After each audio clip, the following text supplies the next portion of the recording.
कहते हैं अगर दिल और दिमाग में जंग हो तो जीतता हमेशा दिल ही है।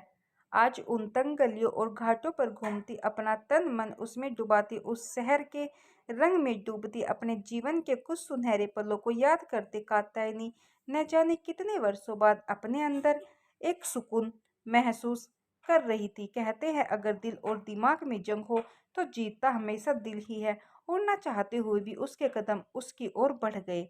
आज 20 वर्षों बाद उसके सामने खड़े होकर वो अपने आप को संभाल नहीं पा रही थी। ऐसा लगा जैसे उसे कोई धक्का दे रहा हो, जीवन के उन पन्नों को पढ़ने के लिए जिसे वो हमेशा फाड़कर फेंक देना चाहती थी।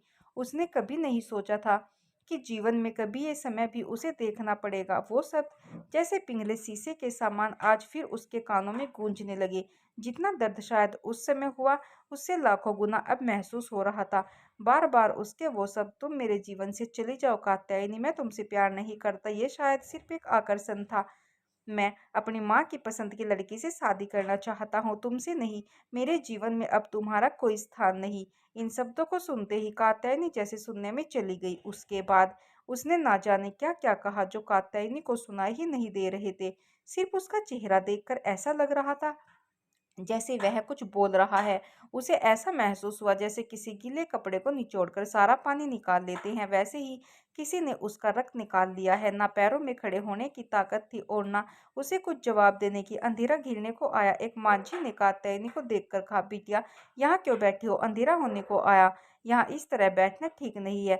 उस दिन कात्यायनी किसी तरह घर पहुंची। उसे पता नहीं आज इतने वर्षों बाद फिर से उसे सामने देखकर लगा कि शायद वो गंगा की धारा में बहती जा रही है। कात्यायनी की हिम्मत नहीं हुई कुछ बोलने की और वो अपने आप को एक लाश की तरह ढोती हुई सामने एक सकरी सी गली की तरफ बढ़ गई। गली में दोनों तरफ दुकानें सजी थी, लोगों की भीड़ भाड़ थी और फूलों अगरबत्तियों की महक पूरे वातावरण में फैली थी।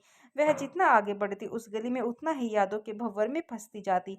उन यादों का भंवर इतना ज्यादा लग रहा था कि कात्यायनी के कदम ही नहीं उठ पा रहे थे। उसे ऐसा लगा जैसे कोई उसका गला घोंट रहा हो। वो सांस ही नहीं ले पा रही थी।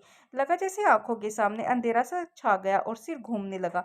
कात्यायनी वही उस एक दुकान के चबूतरे पर किसी तरह से बैठ गई। उसका चेहरा पसीने से भीगा हुआ था, आंखें लाल हो गई जैसे शरीर का सारा रक्त प्रवाह आंखों में हो रहा है।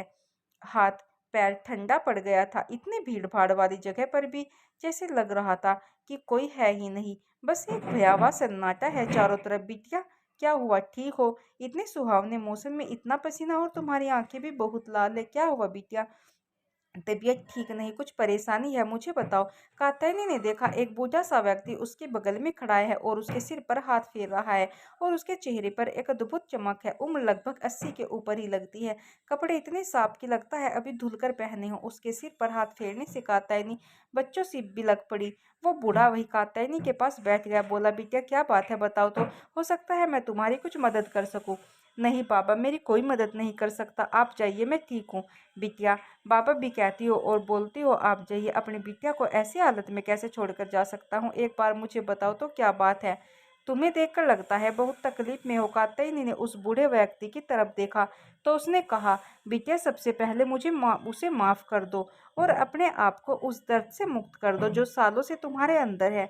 और रही तुम्हारी सवालों के जवाब, तो इस तरह से नहीं मिलेंगे। जवाब भी वही देगा जिसने सवाल बनाए। बिटिया प्रेम को तो किसी की जरूरत नहीं, ना किसी बंधन की, ना किसी रिश्तों की, ना किसी शब्द की। प्रेम तो बस देना जानता है, लेना नहीं। अगर प्रेम में लेन देन हो तो वह प्रेम नहीं, व्यापार होता है। बाबा माफ तो मैंने उसे कब का कर दिया।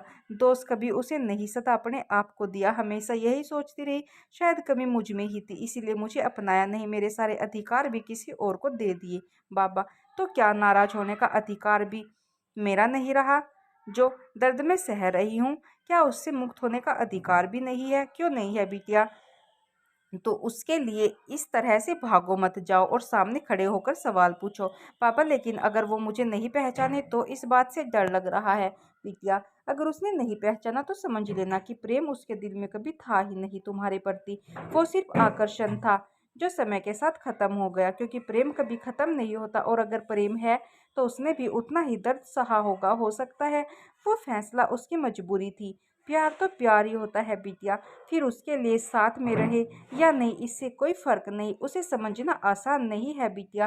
प्रेम तो मीरा ने भी किया था कृष्ण से, तो क्या वह यथार्थ में उनके साथ जीती थी? नहीं ना, वो तो बस महसूस करने की जरूरत है बिटिया। अंधेरा गिरने को आया है बिटिया, जाओ और अपने सवालों के जवाब तलाश कर लो। मैं भी चलता हूँ, सचमुच अंधेरा होने को आया। लेकिन बूढ़े बाबा की बात सुनकर उसका मन कुछ जरूर शांत हो गया था। तभी उसने देखा वो बूढ़ा व्यक्ति चला गया था और गली में भीड़ भाड़ तो कम नहीं हुई, लेकिन बल्ब की जगमगाहट से अद्भुत छटा बिखरी थी, जैसे किसी नई नवेली दुल्हन के गले में हीरे का हार चमक रहा हो।